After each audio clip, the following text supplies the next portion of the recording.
We'll start with the complex numbers, right? The complex numbers.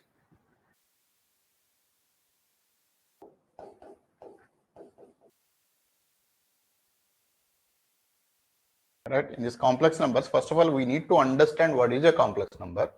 Then what are the uses of these complex numbers? So now here actually, if you notice, there is one great invention in mathematics, that is e power I pi plus 1 equal to 0.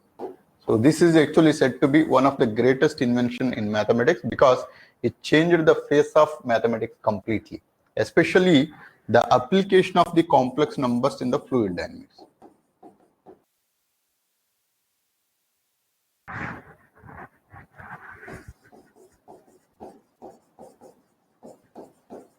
In fluid dynamics, where so this fluid dynamics actually is an essential subject in civil engineering, especially to design the dams, right? There actually the invention of this one. So when we design the dams, right? So there actually we have to be dealing with the fluids. So the pressure that is going to be developed by the fluid is very huge, very much of pressure is going to be there. And that pressure actually will try to dominate the wall and then it will try to break it. And when we have to calculate all such kind of things, there actually these complex numbers actually will play a very key role there, right? Got it? Right? Now, what is this complex number is? First of all, we need to understand what is a number. Then actually we need to talk about, right? So here actually, first of all, we need to understand what is a number. So a number actually is nothing but a symbol that will be used to count, right? So here the standard numbers are 0, 1, 2, 3, 4, 5, 6, 7, 8, and 9. So these are the 10 different symbols actually that are going to be used to count, right? So here actually why we are using these numbers to count is these set of symbols are actually defined in algebra and with an associated properties. So those associated properties are, so here actually the properties comes with the operations. Those operations are plus, minus, into, and division. So these are the 4 different operations that are going to be used along with these symbols to have certain understanding of the counting, right? So here actually the plus is defined. Suppose 2 plus 3, actually we say that this is going to be of 5. Now here actually plus is defined to count the numbers. That is, suppose if you put it on the real line number. So here actually we start with 0. On this side actually 1, 2, 3, 4, 5. Like this actually we have given the numbers. And here 2 is nothing but starting from this position to this position actually is treated as 2 symbols. And then again plus 3 is nothing but counting from here actually it is again going for 3 more symbols. Total 5 symbols are actually coming, and this is what actually needs to be treated as the positive. And if you count on the negative side, suppose if I take 3 minus 2, that means 3 on this side. So this is the plus, and then minus is nothing but the opposite direction you need to travel. And here actually you will be landing up, and finally it is left with the 1 number. So here actually every operation is defined with certain properties. So those properties actually we need to be discussing it. And first of all, these are just the numbers, meaning a kind of symbols associated with certain operations. Exactly in the same manner actually we have defined the complex numbers as well. So here actually, while going to the complex number, first of all, you need to understand the context of the complex numbers, meaning where exactly these complex numbers are coming into picture. Why actually we are putting complex as the word in that number. So here actually, suppose if you take up a simple quadratic equation, let us take ax square plus bx plus c equal to 0. So this is actually quadratic equation. What is mean by this quadratic equation is, here there are 2 different curves we are talking about.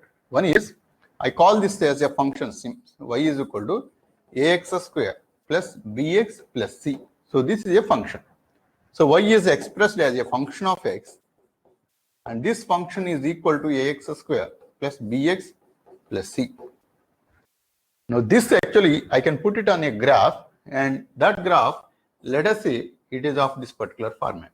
So this curve is representing y is equal to f of x is equal to ax square plus bx plus c. Now, this curve actually representing a parabolic shape in the quadratic plane. So, this is the x-axis and this is the y-axis. And this is also called as the Cartesian plane. On this Cartesian plane, there is a parabola that is going to be represented. This parabola was drawn from the curve y is equal to ax square plus bx plus c. Now, here actually, if you try to correlate these two, then actually, here actually I can put this value in the other way. That is, ax square plus bx plus c equal to 0. This can also be written as ax square plus bx plus c is equal to y, which essentially means that I have actually two different curves. One curve is y is equal to 0 and another curve is y is equal to ax square plus bx plus c, and the intersection of these two, intersection of the above two curves, we say that it is the solution. So that's what actually we say that it is the solution. Here actually, why do we call this as the solution is, a problem statement has to be there to identify the solution first. What is the problem statement here? So here the problem statement is, I have got two different curves. One curve is ax square plus bx plus c. Another curve is y is equal to 0. So y is equal to ax square plus bx plus c and y is equal to 0. These two curves intersection point. That means both are having the same values. You wanted to identify such kind of locations where both the curves are having the same points. That means the curve actually y is equal to 0 is this particular straight line, which is nothing but the x-axis for us. So x-axis is the curve y is equal to 0. And one more curve, y is equal to ax square plus bx plus c, and that is this curve. Now actually, there are two different locations where both the curves are having the same value. So this is one point and this is another point where the point actually lies both on y is equal to 0 line. At the same time, it is there on the quadratic equation, that is y is equal to x square plus bx plus c. Hence, this point and this point, we call that as the solutions, because these are common. And any other point actually, suppose if you take this point, this is there only on the curve, it is not on this particular line. And if I take this point is only on the straight line, but it is not on the curve. So we have got only two different values where those two values are the one which are common to both the curves, y is equal to 0 line and this particular quadratic equation. Hence actually these two values we call as the solution. Now to identify the solution, here actually this is the equation. For that actually we wanted to identify the solution. The standard method of identifying the solution for a quadratic equation is, that is ax square plus bx plus c equal to 0. Now actually I wanted to calculate the solution of this particular curve. So for that actually what I am doing is, this one I will just take out common a and then x square plus b by a times of x plus c by a equal to 0. And this actually, this portion I can even write this as x plus b by 2a. So half of this value I take it, b by 2a, and then square it and then subtract the square of this value, b by 2a whole square. So this is what is plus c by a equal to 0. Now actually this is how we can write this value as well. Why? Because see this, I'll try to simplify. So for your understanding purpose, I'll take this portion and then try to simplify and I will get this value. See this, if I square this value, x square plus b square, b by 2a whole square plus 2 times of x into b by 2a minus this value, minus b by 2a whole square. If you notice, this value and this value are one and the same and it will cancel out, and this 2 and this 2 will cancel out, and we left with x square plus b by a times of x. See this, whatever I have written in this format, that is exactly equal to x square plus b by a times of x. So these two are one and the same. Now here actually This is how I have written.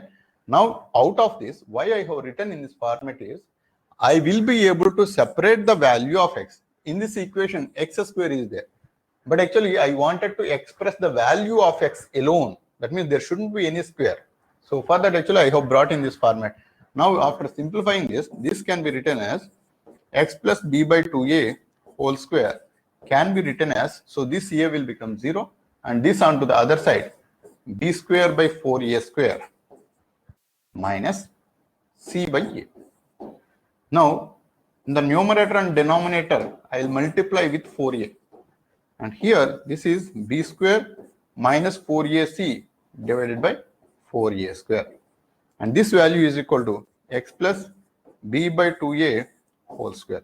Now, if I take a root on either sides, so this is going to be of the format x plus b by 2a is equal to plus or minus. So because we are talking about the square root, we need to consider the plus or minus.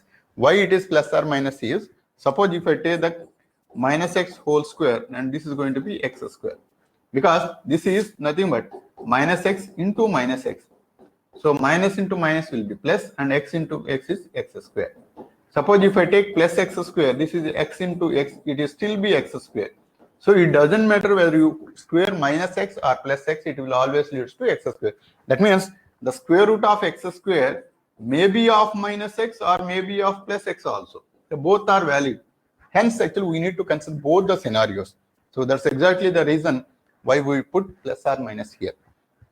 This is square root of b square minus 4ac whole divided by 4a under root can be written as 2a whole square. So this is 2a. I'll just keep it 2a.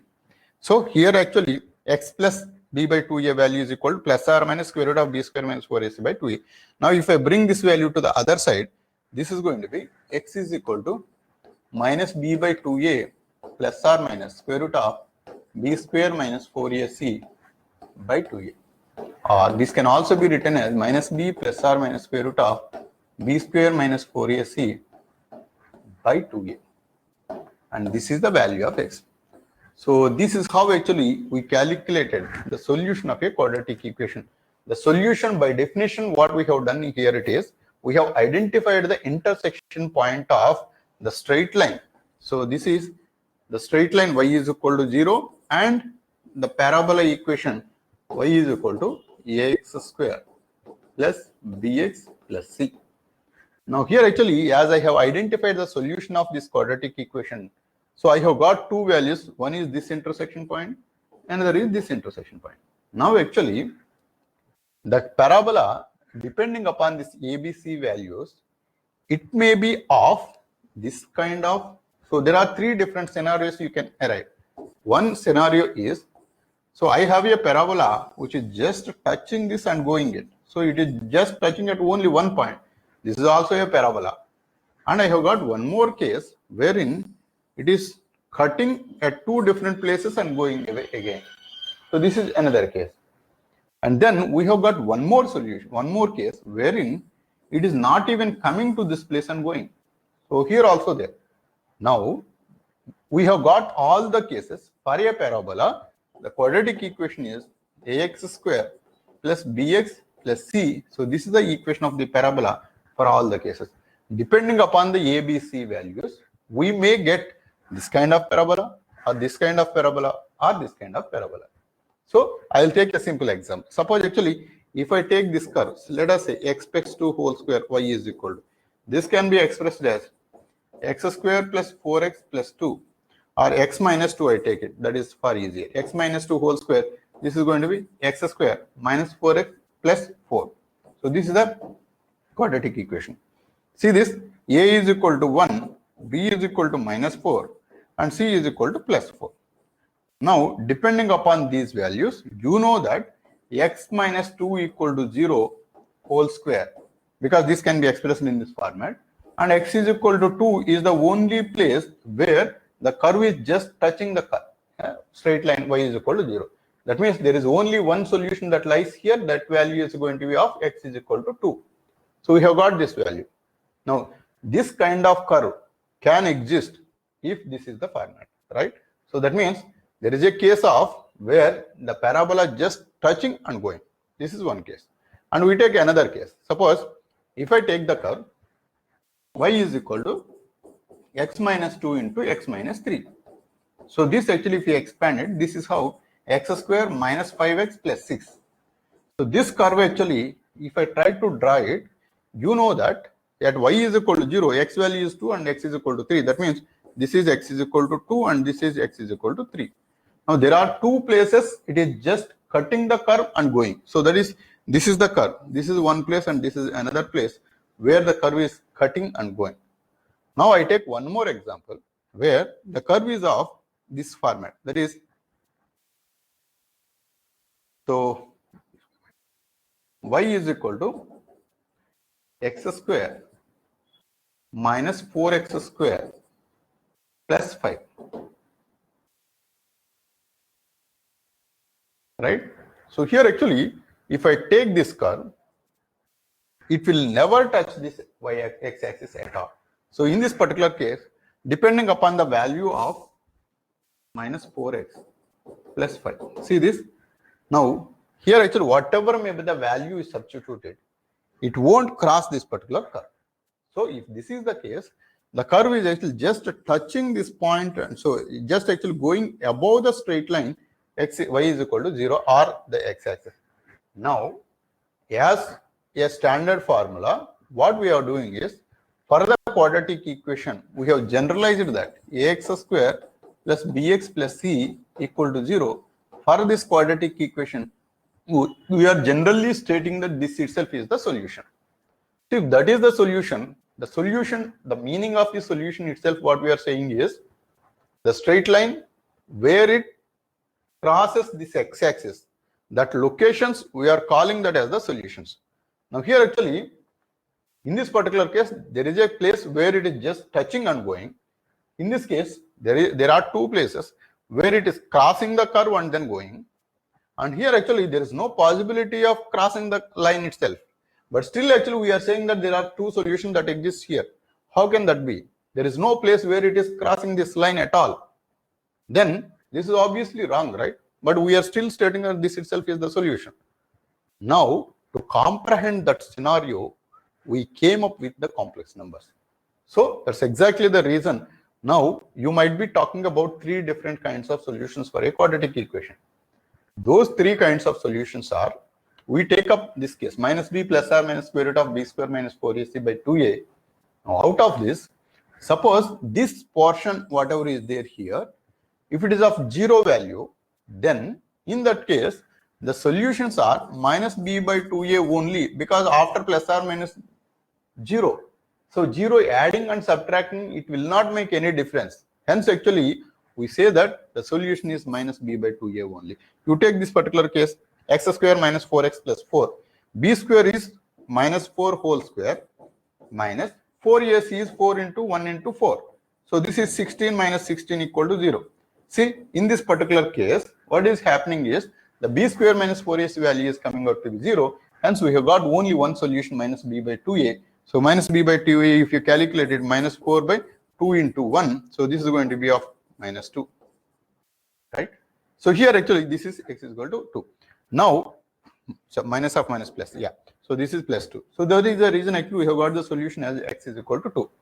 Now, we take the second case, where in this particular case, b square minus 4ac value, if you calculate it, b is minus 5 whole square minus 4 into a into c. So 25 minus 24, this is going to 1. See this, the number is going to be of positive value and is equal to 1. Hence, in this particular case, this value minus b by 2a plus or minus square root of some value is there by 2a.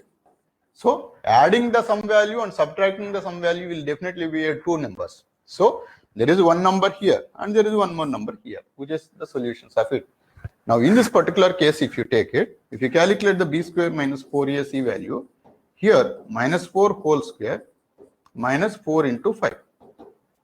So here actually 16 minus 20, this is going to be of minus 4. Now in this particular case, the square root of minus 4 value, so we cannot define with the real numbers. Why we cannot define with the real numbers is, here actually you are saying that, so the solutions actually, if you talk about for this one, so b square minus 4ac by 2a value is, so minus b is 4 plus or minus square root of minus 4 divided by 2. So here actually square root of 4 is 2. Hence actually what I do is, so 4 I take out 1 plus or minus square root of minus 1. See this 1 plus or minus square root of minus 1 is left over. And this is what actually usually you treat this as 1 plus or minus, 2 plus or minus 1. So here actually 2 plus or minus I you write. 2 plus or minus I. But the meaning of I actually we have to be defining. So this is what we call as the imaginary number. Why we call that as the imaginary number is, see this, in this particular case, you are stating that there are two places. One place is 2 plus I and another place is 2 minus I. Those are the two places where it touches the curve, this curve with the straight line like this. But here actually, is it really happening? There is no way actually it is touching it. But you are saying that it is touching the curve at two different places. That itself is wrong, right? So to comprehend that information, what do we do is, suppose actually if I say that I am holding this pen like this in my hand and I am asking you to sketch this particular pen on the other room. Suppose actually if I am asking you to sketch this pen in the other room, the way actually you immediately respond is, sir, actually the pen is there in your hand itself. That's exactly what we are doing it here. We wanted to sketch the solutions on this particular straight line, but here it is not there. This is like the other room where we are trying to sketch the pen. But where are the solutions that are available? That is, if you draw a straight line exactly touching at this particular point, you can find one solution here. Suppose if the curve is of the other format like this, if you are able to draw one more line here, even then also you can find out the solution here. That's exactly the meaning of expressing 2 plus I and 2 minus I. So if I say that on this particular straight line, go for a distance of 2 and then exactly take a turn of 90 degrees and then actually try to travel with a value of 1 into I. So I is nothing but multiplying with I, meaning rotating the vector in anti-clockwise direction for 90 degrees. That means when you are traveling in this direction for 2 units, then take a turn in the anti-clockwise direction for 90 degrees and then go for a unit of 1, then actually you will reach that point, obviously. Now this is exactly what we are doing it here. So in case of complex conjugate roots, the curve is here and the curve is here. There is one straight line like this, there is one straight line like this. Here if you draw a line like this, so this is the place. So the solutions are 2 plus or minus I. 2 on the real line. So this line is called as the real line. And this line is called as the imaginary line.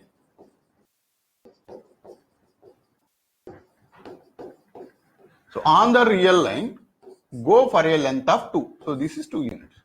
And then on the imaginary line, there is a product of 1 here. So on the imaginary line, that means you take a turn in the anti-clockwise direction 90 degrees and then actually travel for a length of 1 unit. So this is 1. I meaning only the direction. The direction is rotate in anti-clockwise direction for 90 degrees. So as you are going in this direction, rotate in anti-clockwise direction for 90 degrees and then actually travel for unit length. There you will find the solution. So this is the point we are talking about. That is 2 plus I. If you take minus I, that means opposite to the I direction is this direction. There actually you will find one more solution. So these are the two solutions that are available. Rather than searching on this straight line, if you try to search on this line, then actually you will find one solution. If you try to search on this line, you will find one more solution.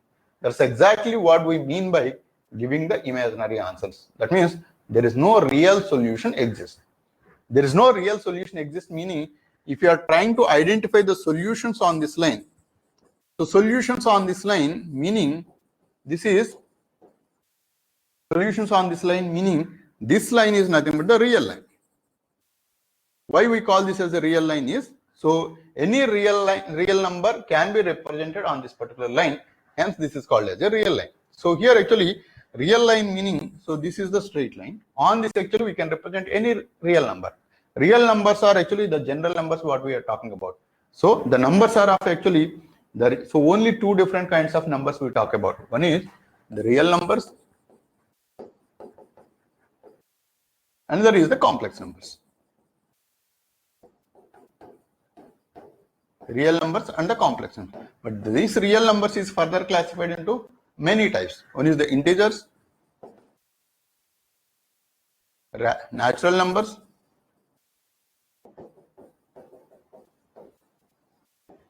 whole numbers,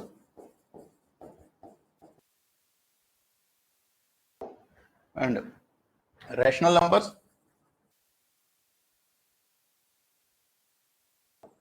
irrational numbers.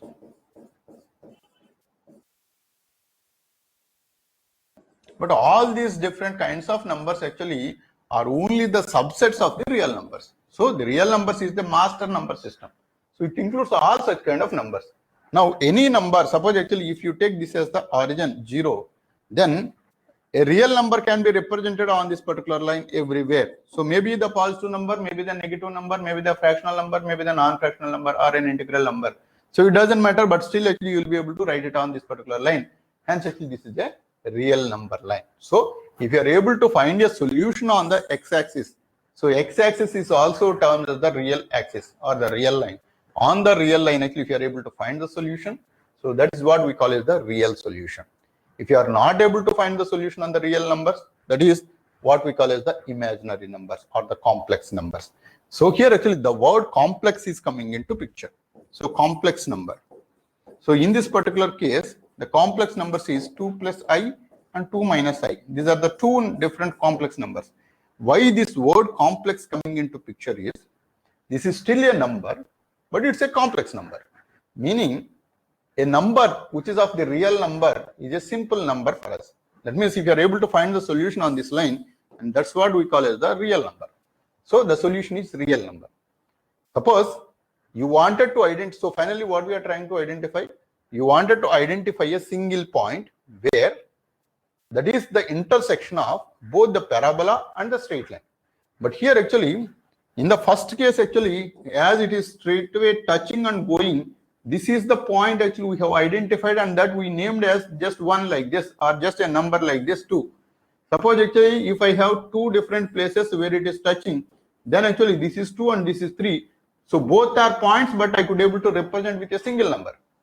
Now also actually I am identifying one more point here, but I cannot represent with a single number like 2 or 3 or 4 like that. I cannot do this way, but still it is a single point. So you have to identify a single point, but not a number like this 2, 3, 4. It has to be a little bit complicated number. That complicated number is 2 plus I. That's exactly the reason it still represents a single number. Represents a single number, but has to be expressed with two different numbers. So a single number, but it has to be expressed as a complex of two different numbers. Hence this is called as a complex number. So here actually it is still representing a single point, but that single point is located in such a manner that on the real line you have to travel for a distance of 2, and on the imaginary line meaning the parallel to the y-axis. So you have to travel for a distance of 1 unit, then you will reach that point. Expressing such kind of information with a single number is nothing but the complex number, that is 2 plus I. And complex number, so we have got the definition for the complex number. So it is still be a single number, but has to be a complex of two different real numbers. So one with the other, which is always in 90 degrees to each other. So that important information, which is always 90 degrees to each other, that makes mathematics actually very much simplified when we are dealing with the complex problems like fluid dynamics. So that is why it has got utmost importance, and itself is actually a separate subject in mathematics, the complex numbers. This is one key information to know. And another important information to know is, here actually, we are also calling this I as the imaginary. So imaginary or complex, both are actually, we are giving equal importance. So we are using like synonyms. Why we have to bring the word of imaginary? Imaginary meaning not real. So if the solution is on the real line, then actually we call that as a real number. If the solution is not on the real line, we say that it is an imaginary. So imaginary means there is nothing real that exists. Now how we can correlate this particular information in our day-to-day life? That is, suppose actually I'll give you one particular case. That case is, I asked you to design one rectangle. I wanted to have the area in such a manner that, so there is one rectangle like this. The perimeter has to be of 25. Sorry, perimeter has to be of 20 units, and the area should be equal to 25 square units. So I wanted to I wanted to give these two conditions to generate a rectangle of this particular shape. Now actually I asked you to find out what is the length and what is the width of that particular rectangle, so that I have a perimeter of 20 units and I have the area of 25 units. Immediately the way you handle this is, let the length be L and breadth be B. Then the perimeter is 2 times of L plus B, and this is equal to 20. So L plus B is equal to 10. And the area is L into B is equal to 25. Now, from this actually, you can put the value of, so B is equal to 10 minus L. B is equal to 10 minus L. Now you put that value here. So L into B is 10 minus L is equal to 25. So this is 10L minus L square equal to 25. Or L square minus 10L plus 25 equal to 0. Now the solutions of this is L minus 5 whole square equal to 0, or L is equal to 5. And as L is equal to 5, B is equal to 10 minus L is again 5. Hence actually L is equal to B is equal to 5. Immediately the answer you are going to give it to me is, sir, design with a length of 5 units and a breadth of 5 units, which is a square. If you are able to do like that, then actually you are able to establish a perimeter of 20 units and an area of 25 units. That is the only possible solution. So this solution really it exists. We can able to make out a rectangle with these conditions, provided if I make this L is equal to 5 and B is equal to 5. This is one solution. Now actually I gave one more problem statement where I am saying that, suppose, so the perimeter has to be 10 units and the area has to be 6 units. If I say this, immediately the way you handle is, similarly you take exactly the same thing. So length is L and the breadth is, so here actually first the perimeter is 2 times of L plus B. So 2 times of L plus B, the perimeter I am giving that actually that has to be of 10 units. So that means L plus B is equal to 5. Then L is equal to 5 minus B, or B is equal to 5 minus L. Now the area is 10 units, 6 units area. So area is nothing but length into breadth. L into 5 minus L is equal to 6 units. So this is 5L minus L square equal to 6. Or the quadratic equation is L square minus 5L plus 6 equal to 0. Now the factorization of this is L minus 2 into L minus 3 equal to 0. Or L has to be 2 units or L may be of 3 units. So we give two different solutions. L you can divide as 2 units or of 3 units, that is up to you. If you take L is equal to 2 and B has to be of 5 minus 2, that is in this particular case B is equal to 3 units. Or if L you take as 3, B has to be of 2 units. Now immediately you will give the answer saying that if you design with a length of 3 units and a breadth of 2 units, you will be able to establish a rectangle which is of the perimeter 10 units and the area has to be of 6 units. This is how you conclude it.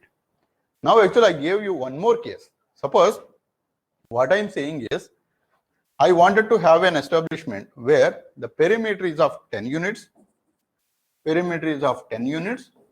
but the area I want to be of 30 units. So area has to be of 30 units, but the perimeter has to be of 10 units. Now actually let us derive the same scenario. So the perimeter is L plus B is equal to 10 units, 2 times of. This is L plus B is equal to 5, or B can be expressed as L minus 5.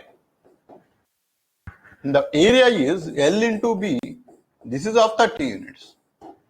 And L value as it is, and B is 5 minus L is equal to 30, or 5L minus L square equal to 30, or this can be L square minus 5L plus 30 equal to 0. Now, in this particular case, I wanted to identify the solution as, so this is L is equal to minus B is 5 plus or minus square root of B square is 25 minus 4AC, 4 into 30 divided by 2A. So this is 5 plus or minus square root of 25 and 120. So this is minus 95 divided by 2. See this here, actually 5 plus or minus I into square root of 95 divided by 2. See this, there is something called I coming into picture because the square root of negative value is there. So here actually the meaning of giving this kind of solution is, here what we are trying to do is, we are identifying a solution which we call this as an imaginary solution. So this I is coming into picture. So hence actually we have to call this as the imaginary solution. Meaning, suppose if you are asking me to design with a perimeter of 10 units and an area of 30 units, that is impossible. So that is impossible. That's exactly the reason why we arrived at this complex conjugate roots. So the complex conjugate roots are coming into picture if there is no real solution exists, meaning you cannot do manually, or actually you cannot do in reality. That's exactly the reason why we have arrived at something called complex conjugate roots. So here in both the cases, in the previous cases, if you notice, if I am asking you to design with an area of 25 units and with the perimeter of 10 units, you are able to do it as if like it is a square. And if I give the second case where the perimeter is 10 units and the area is 6 units, you are still be able to do it by taking L is equal to 2 and B is equal to 3, or L is equal to 3 and B is equal to 2. Now I have given the third case where the perimeter has to be 10 units, but the area has to be 30 units. Then actually we say that it is impossible to design such kind of rectangle. So that's exactly the reason why we call this as the complex conjugate roots coming into picture. See, now actually I have justified why we call this A plus IB format, this number, why we have to call this as complex number, and then why we need to treat this as imaginary number. So we are treating this as imaginary number, meaning in reality it cannot be done. That is the first thing. We are treating as a complex number, meaning it is still a single number, single point representation. So this is a single point, still we cannot represent with a single number. So a single point, if you are able to represent on a single line, then actually this is what we call as the real. A single point, but you cannot represent on the real line. So that is actually, if it is extended to this particular location, this is the imaginary. So this is the imaginary point. So that is exactly the reason. So we have identified this as the real line and this as the complex line or the imaginary line. So this is the imaginary line. So now actually we justified that a complex number involves with a complication of two different numbers together, one perpendicular to the other always. I hope everybody understood this concept. Now actually, if you understand that basic, why we are calling this as a complex number and why it involves two different numbers. As I said earlier, so that is the complex number gives a solution of this particular format. It will still be a parabola, but actually nowhere it is touching the real line. Nowhere it is intersecting with the real line. That's exactly the reason the solution whenever we deal with, so this is the real part and this is the imaginary part. That's exactly the reason 2 plus I is the solution for the complex conjugate roots. And here this is the 2 minus I is the another root for a complex conjugate root where there is no solution exists on the real line. Now actually, why this I? And why it has to be I is equal to square root of minus 1? How can we justify this? So why we have to treat this I is equal to square root of minus 1? Now let me give the explanation for this. See this. Now the definition of I is, so this is actually x-axis and this axis y-axis. So here actually this is what is the real line. Now the meaning of I is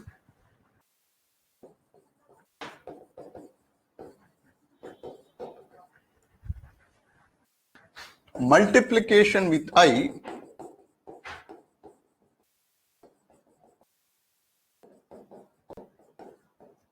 for any number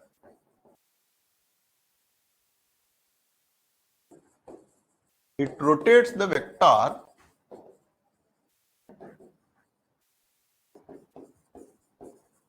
in anti-clockwise direction.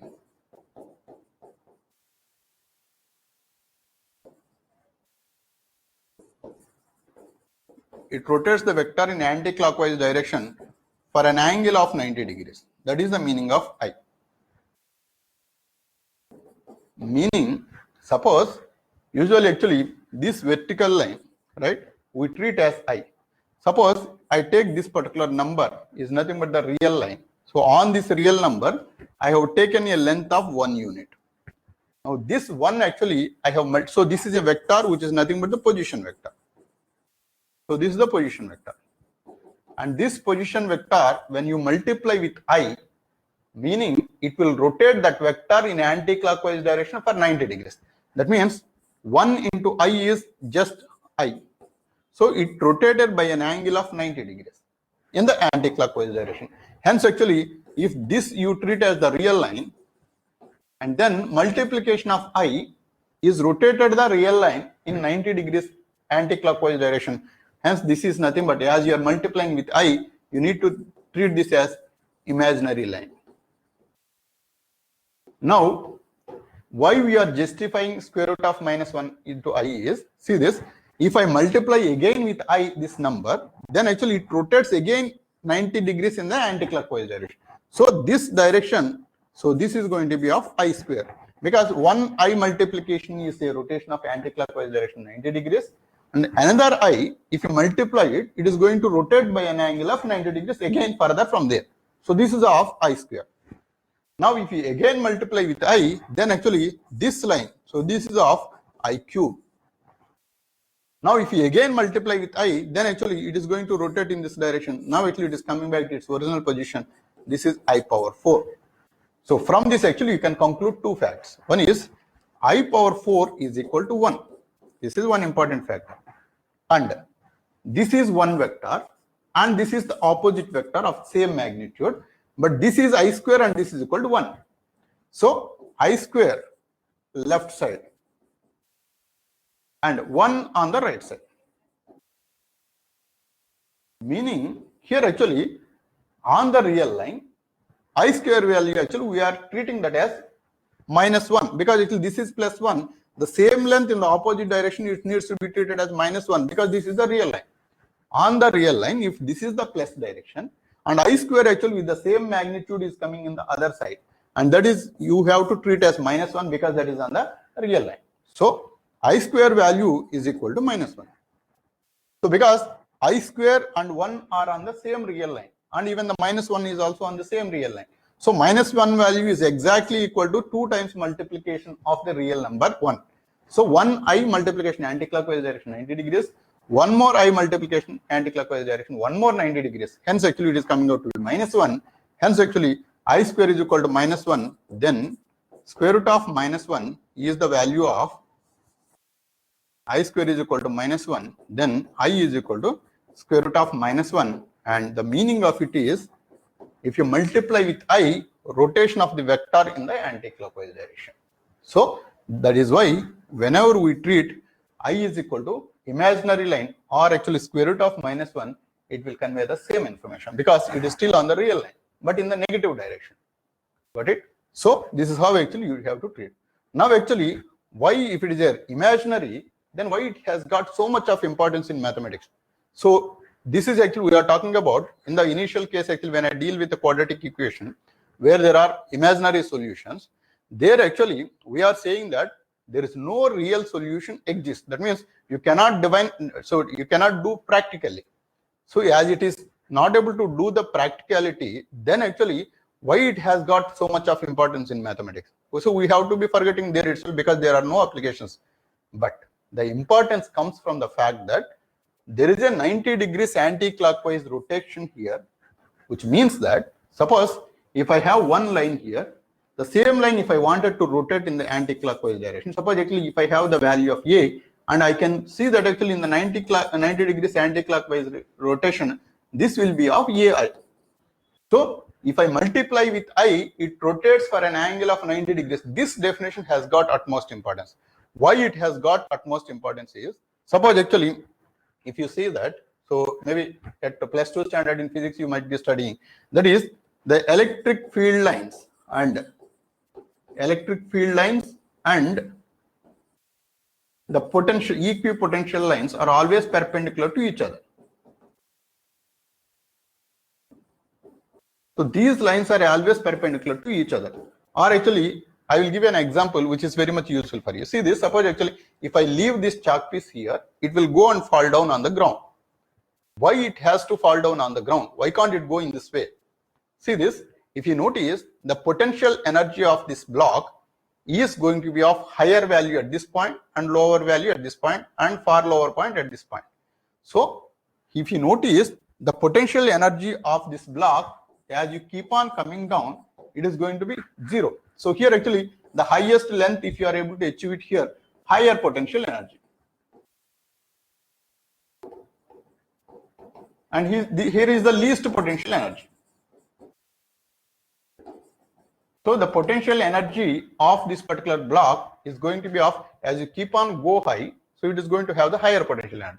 So here actually, if I keep the point here or exactly at the same height, but I have located here, it is having the same potential energy. If I locate here, even then actually, as long as the height is same, it is going to have the same potential energy. That means if I draw a plane like this, on this plane, whether I keep the pen here, here, or here, or here, here, it will not make any difference on the potential difference. So it will not make any impact on the potential energy because it is exactly the same height from the ground. So this is the ground level. Now actually, if I keep it here, if I compare from this particular point, the potential energy at this particular point is less because the potential energy is mgh, where h is the height and m is the mass and g is the acceleration due to gravity. These two are the constants. And this is the only variable point here. So the potential energy is reducing with respect to the height. And as long as the height is same, it is having the same potential energy. So here and here it will be having the same potential energy. Now, if you notice, the block or the pen actually when I leave it, it is going down. Meaning this block is flowing in a direction which is always in the reduced potential energy direction. That means if I leave the pen here, it will try to go in this manner only. It will not go in this direction because the potential energy is constant over there. Now, the movement of this block, or actually the movement of this block is nothing but the direction of the force. So this is the force direction. So the force line is exactly perpendicular to the equipotential line because this is the equipotential line. Why we call this as the equipotential line is the potential energy is equal everywhere on this particular line. So the equipotential line is the horizontal line and the direction of the force is always vertical. See this, if I leave this block, then actually it comes down like this. And then actually, if you notice the horizontal, it is having the same potential energy, hence it will not move. As there is a potential energy difference, there is a flow between those two. So here actually the force direction is this one, hence actually this pen will fall down in this particular direction. And if you notice, the equipotential is horizontal and the flow direction is vertical and the angle between them is 90 degrees. Got it? So the angle between them is 90 degrees. That means if I could able to derive a function for the potential, let us say f of x is the potential energy function. So at any height actually, so this is actually, I just see this, f of h is equal to mgh. So this is the potential energy function. So if this is the potential energy function, then actually from this actually we can conclude that the potential energy is, this is the case, then obviously there is a vertical line to this h direction. So this is actually the h direction, actually if you call this as the minus j direction vectorially, if you see it, then actually this direction is going to be of exactly perpendicular to that direction. That is actually, if you take this as the I, then actually it goes to be of J direction. So that is G of force. So the force is exactly perpendicular to the, this is perpendicular to the equipotential line.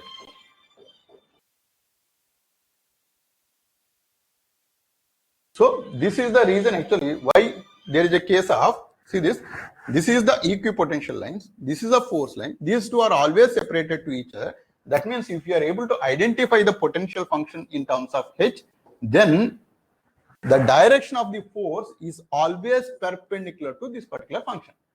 So here actually f of H plus I times of G of H, these two will represent the complex potential. Meaning this is the equipotential lines and this is the force function. So these two are always separated by I. So if you know one, then I will be able to tell the other one. So this is the great application of the mathematics of complex numbers in case of fluid dynamics. So why it is, suppose actually if you leave the water at this particular point in a pipe, let us say the pipe is in this particular direction. If you pour the water here, actually it will fall down like this because the potential energies keep on reducing down. Obviously the flow will be exactly perpendicular to the equipotential lines. So this is the equipotential lines, the flow direction is exactly perpendicular to that one. If you know the flow function, then you know the equipotential function. If you know the equipotential function, you know the flow function. So this is the great application of the complex numbers, especially in fluid dynamics. There actually it has got utmost importance, and the way you analyze the complex numbers is as long as you know the two-dimensional vector analysis. Two-dimensional vector analysis is as if like the complex numbers, both are one and the same. So two-dimensional vector and a complex number is one and the same. Suppose, see this, let us say you take one particular point. The location of this is x comma y. Now the position vector, if you want to express this, this is what we treat as the position vector. This is what is r, and r can be expressed as xi plus yj in case of the vectors. The same thing in case of the complex numbers, the way you express this is, this length is x and this height is y. So same z can be expressed as x plus iy. So here actually the role of I is played by 1 here, the role of j is played by I here. So don't get confused. In case of the vectors, the unit vector in the direction of x is treated as I. But the same thing in complex number, the unit vector in the direction of x is treated as a 1 unit because that is on the real number 1. So the unit vector in the direction of y is treated as j in case of vectors. But here actually the j is equivalent to the imaginary direction, which is nothing but the multiplication of I. So the same thing, the position vector r is treated as xi plus yj. The same is actually expressed in complex numbers as x plus iy. So these two are one and the same. But the way we handle the difference is, there is one key difference between the two-dimensional vector versus this complex number. The difference is, as I said earlier, when we multiply with vectors, when we deal with the vectors, there actually I have clearly defined that vectors can be added, two vectors can be added, two vectors can be subtracted to each other, but there is no definition of the division for vectors because there is no application for the division in vectors. So as I said earlier, so the application, based on the applications only, we have to be defining the functions, or actually we have to be defining the operations. So here actually addition and subtraction, we have the applications. That's why actually we add the vectors and we subtract the vectors. And the multiplication, actually when we deal with the vector multiplication, there are two different kinds of multiplications I have explained. One is the dot product and another is the cross product. That too I have clearly explained why we have to treat as the dot product and why we have to treat as the cross product. The reason being, there is a case where there is an application of only the horizontal component of the force. So that is, suppose actually, so if there is a block of mass like this, on this actually if there is a force that is applied in this particular manner, so this is trying to move in this direction. So this is the ground level. Now here actually, if this is the angle, F cos theta is the only force component which is useful in moving this block here. So the work done is nothing but, let us say it is moved a distance of d. So F cos theta is the effective force and which moved a displacement of d. This is what is the work. Now here in this particular case, this force is having two different components. One is the horizontal component, another is the vertical component, which is equal to F sin theta. Now F sin theta will not play any role in this particular case of moving this block in this particular direction. So this is completely waste. So as this is completely waste, hence actually we are just ignoring this component and we are taking only this component as it is moving and it is a responsible component. Hence actually we treat this F into D into cos theta. So in short, we treat this as F bar dot D bar. This is how actually we define the multiplication of two different vectors. Now there are cases where this F cos theta is completely waste and F sin theta is the only responsible component which is useful in moving the block. That is, suppose if you take the case of door. So here actually, this is the door. Now on this door, let us say if you apply a force in this particular direction, let us say this is the hook and I have applied a force on this. Now here actually, where you are applying, how much is the radial displacement from the axis of rotation. So this is the axis of rotation. So this axis of rotation, about this actually, this door will try to move like this. So this is the axis of rotation and this is the radial distance. And then the F is applied at this particular point. Now F actually, if I am applying in this manner, there is one component of the force which is acting in the horizontal direction and there is one component of the force exactly perpendicular to this door. So the component of the force which is exactly perpendicular. So this is what we hold it and then we will drag it like this. So the perpendicular to this door, whatever the component of the force that is coming out, that is useful. And whatever the force component that is exactly in the direction of the door, that is completely waste. But this is actually, if it is making an angle of theta, so F cos theta will not make any use for us in moving this door. And F sin theta, which is perpendicular component, it will allow you the block to rotate about this particular axis. So F sin theta is the useful component in this particular case. This is exactly the reason. So R multiplied by F sin theta. So this multiplication, we treated this as R cross F. And this is what is defined as R into F into sine of the angle between these two. This is the reason why we have defined the cross product. And this is the reason here why we define the dot product here, because cos theta useful component here, sin theta useful component here. So there are two different kinds of cases. As the directions are involved in this case, the direction which is along the line of D or the direction perpendicular to the line of R. So here actually perpendicular component is useful. Here it is the on the direction of D that is useful. So there are two different cases of multiplications both.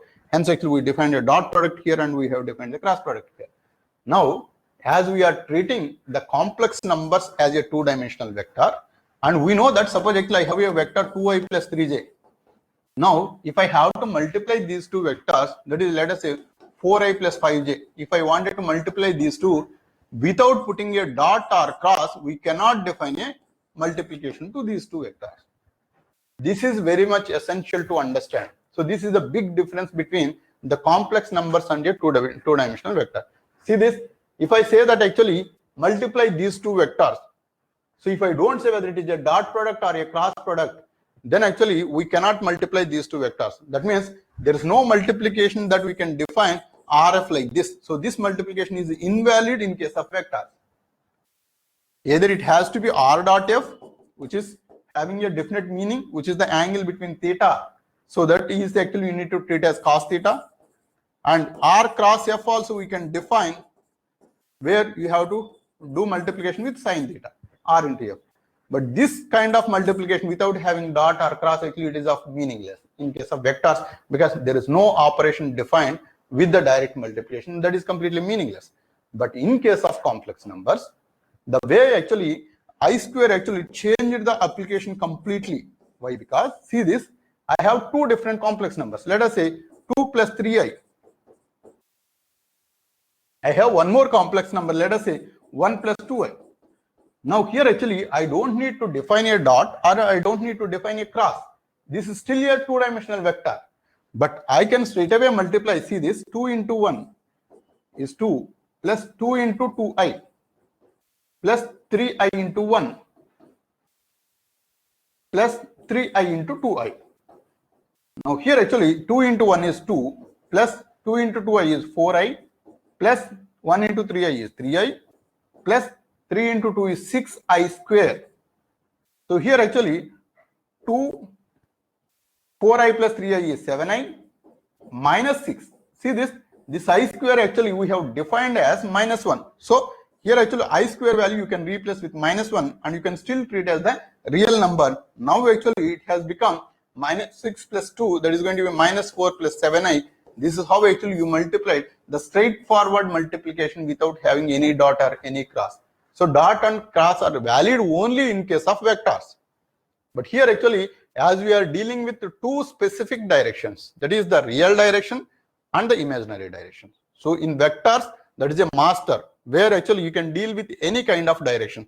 This is here actually only two specific directions. One is the real direction, another is the imaginary direction, and one perpendicular to the other one. Hence actually you can do a straightforward multiplication.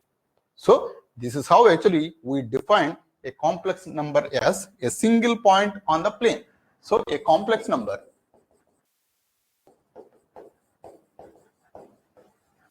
is a single point,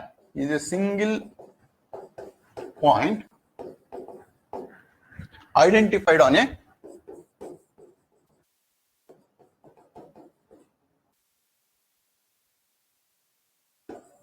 complex plane. So here actually, suppose if I take this particular point, the location is x comma y. Now this location x comma y expressing this way is called as the Cartesian form of, so this is the Cartesian form of expressing the point. Now the same thing actually you can represent as a complex number by taking this as the real part and this as the imaginary part.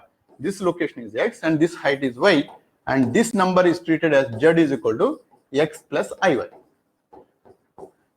So this is one complex number represented on the plane.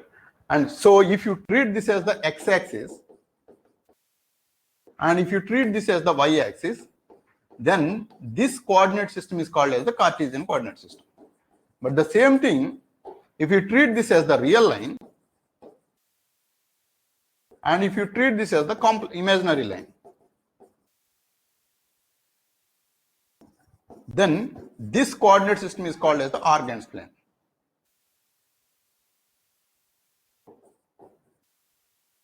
So this is treated as the Argand's plane. Meaning in Argand's plane, so the way we have to deal with is, there is nothing like x and y in Argand's plane. So we have to be dealing with only in terms of z. So here actually, even though as you are convenient with the Cartesian coordinate system, even with the Argand's plane, so here actually this z is treated as x plus iy, and the modulus of this is nothing but the length of this vector.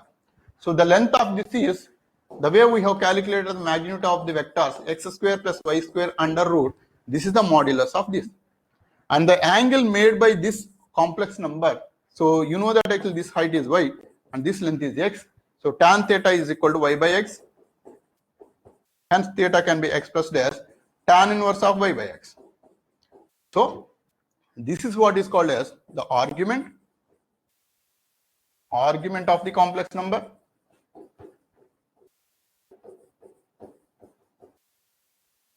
And this is what is called as the modulus of the complex number.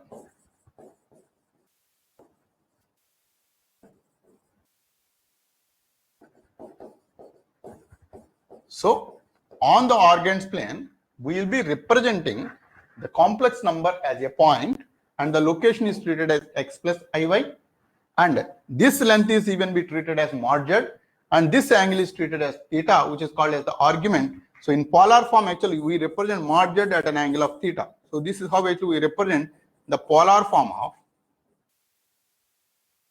the complex number. So this is the polar form of the complex number. Got it? So this is how actually we represent the Argand's plane. Argand's plane is nothing but same as the Cartesian plane. XY coordinates are there, but actually we have to rename it. This as the real line, this as the imaginary line. Now actually just renaming actually will make the difference to a great extent. Obviously no, but Here actually, by renaming into real line and the imaginary line, the way we express different curves, so that is what actually will make a lot of difference. I will explain in an organic plane how to represent the circle. Suppose actually in a Cartesian plane, what we say is, in the Cartesian plane, the equation of the circle, if I ask you what is the equation of the circle, so you say that actually, let us say the radius of this is r, and immediately x square plus y square is equal to r square is the equation of the circle in the Cartesian plane. The same equation I represent in the organic plane. That is, suppose actually if I say that this is the circle I wanted to represent, and let us say I say that mod z is equal to constant. This is the equation of the circle in organic plane. How? See this, you know that mod z is nothing but at any random location. So if you want to convert into the Cartesian domain, the point, let us say random point x comma y, and the mod z, so this complex number can be represented as z is equal to x plus iy. Now the mod z is nothing but x square plus y square under root. So this is the mod z value. And I say that actually the equation I am representing is mod z is equal to constant. See, that means if I square it on either side, x square plus y square is equal to c square. Now, this is the way you try to understand it, because you are very well aware of the circle equation in Cartesian plane. But the people who knows only the z's, that is the people who knows only the complex numbers, by representing mod z is equal to c, immediately I can guess that actually this is the circle. Got it? So suppose actually if I say that, I will give one more equation. So the equation of this straight line in case of Cartesian plane is, see this. So if I say that this is the equation of the straight line, this is what you say that ax plus by is equal to c. So this is the equation of the straight line in case of the Cartesian plane. The same equation of the straight line can be treated in the Argand's plane as well. See this. Suppose in the Argand's plane, if I say that this is the straight line. Now this straight line, if I say that argument of z equal to constant. If I say this way, this is the equation of this straight line. How? Argument of z is equal to constant, meaning argument of z is nothing but angle theta. Theta equal to constant. See this, whatever may be the place you take it, the horizontal angle is constant. So argument of z is equal to constant will give you a straight line equation in the Argand's plane. See this, nowhere I am using the xy values. I am talking about only z values. So still actually I could able to represent the straight line equation in the z, and I could able to represent the circle equation even in the z without using any xy values. And I can even represent the parabolic equation. Suppose actually if I say that ellipse equation, let us say. So if I say that the ellipse equation is nothing but the difference of, so z minus a1 plus z minus a2 equal to constant. So this is the equation of the ellipse in case of the Argand's plane. How? See this, we know that this is the ellipse.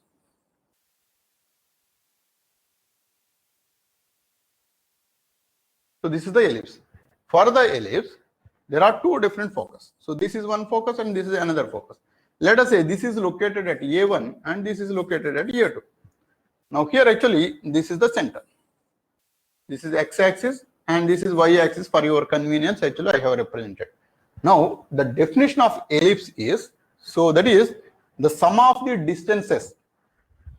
The sum of the distances, or the locus of the definition of ellipse is the locus of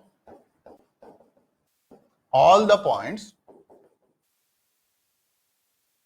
the locus of all the points which has a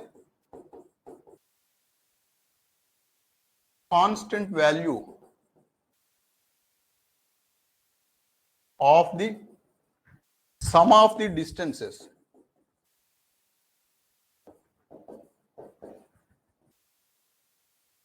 from two fixed points.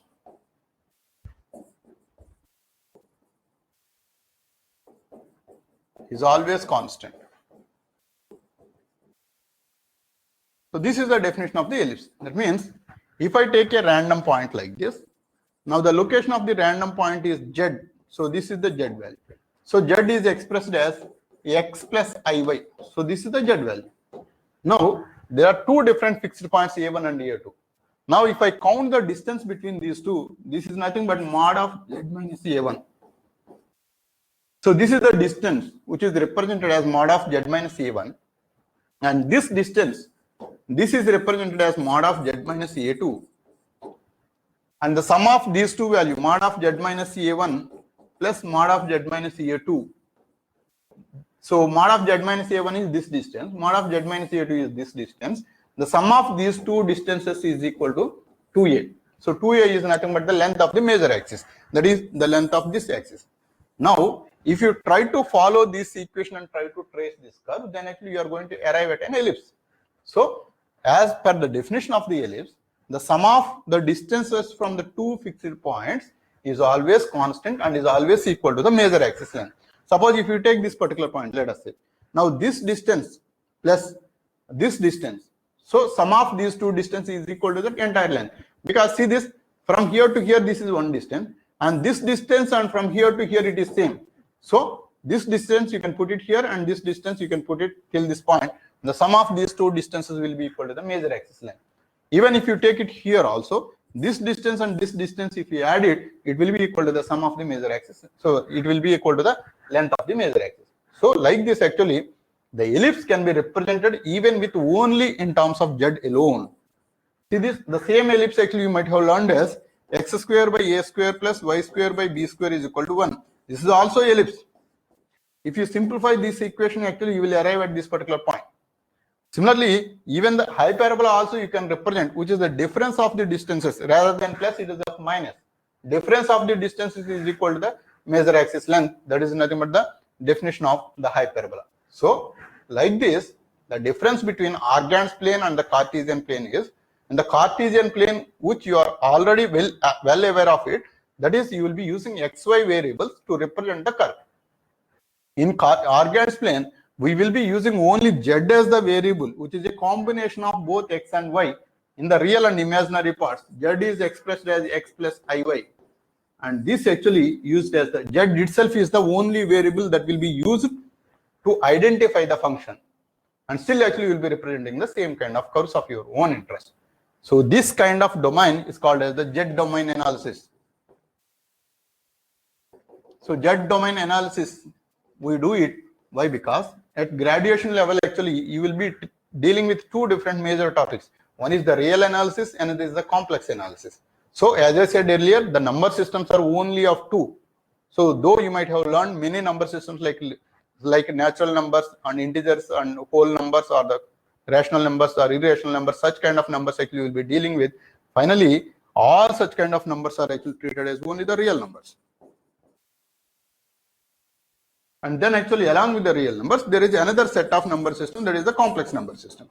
So only two different kinds of number systems are there. Hence actually at graduation level, you will be dealing with only two different kinds of analysis. One is the real analysis, another is the complex analysis. So real analysis is actually the normal way of analysis. And the complex analysis is actually two numbers together you have to treat as a single function. So that is f of z. So that means the way you have expressed y is equal to f of x, in complex domain, the way you express is f of z. See this? But z involves two different, z involves x plus iy. W also you will get as a complex number, which is expressed as u plus iv is equal to f of x plus iy. See this, total 4 different variables are involved rather than the 2 variables in case of real analysis. That is the complexity that is involved. Got it? So same kind of analysis is going to be there both in the real and the complex analysis. Same kind of works whatever we do in case of real analysis, same thing is applied even for the complex analysis as well. Got it? So finally, the bottom line is you will be having a complex number which is a combination of two real numbers together, one separated to the other with an angle of 90 degrees in the anti-clockwise direction. And the real numbers and the imaginary numbers will have a key role in each and every case. So the imaginary numbers are the ones actually where you cannot find a real solution. There actually you will talk about the imaginary numbers. So here actually the complex numbers is itself is a separate topic, and the basic properties of numbers the way we have defined in vector. So we have learned actually, so till now actually we learned two different kinds of algebra. One is the normal algebra, whatever we learned, that is the addition, subtraction, multiplication, division with numbers and the variables. That is the normal algebra which you might have learned from your elementary standard till intermediate. So that is the normal algebra. At intermediate, actually, so we have limited the analysis of the algebra. That is, the algebra, whatever you learn, that will be useful only in case of scalars, and that will not be useful at all. That will be of completely waste when we are dealing with the vectors. Hence, actually, we have redefined the algebra with the vectors, which we call that as the vector algebra. So that's why actually vector algebra is an essential part of the physics or even with any other mathematics topics, because vectors is the basic method of addition, subtraction and multiplication when you're dealing with the quantities which involves the direction. That is another algebra we learned. Now we are moving to the third algebra, that is the complex algebra.